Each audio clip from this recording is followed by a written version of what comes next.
way to intentionally harness lightning and use Wait, it you guys are hyped about this one. Y'all want this for to your real? advantage. Maybe something like storing lightning in a bottle so you could charge yourself on the go. There's a lot of potential here.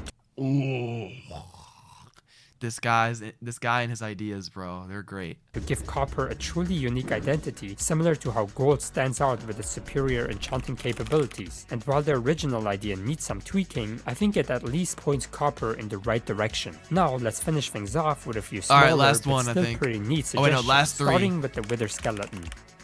This user suggests a brand new item called the Withered Bone, which can be crafted into withered bone meal. Instead of growing plants, this works in the opposite way, essentially acting as a herbicide. If you've got a large area covered in grass or flowers, you could use this to quickly clear it out, which honestly feels like a really practical use for a wither-related item. Next up, I like that, but it seems so like unvanilla, or it just seems like why would that even happen? Like it clears that big of an area.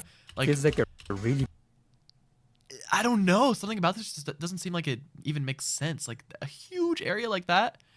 I don't know. practical use for a wither-related item.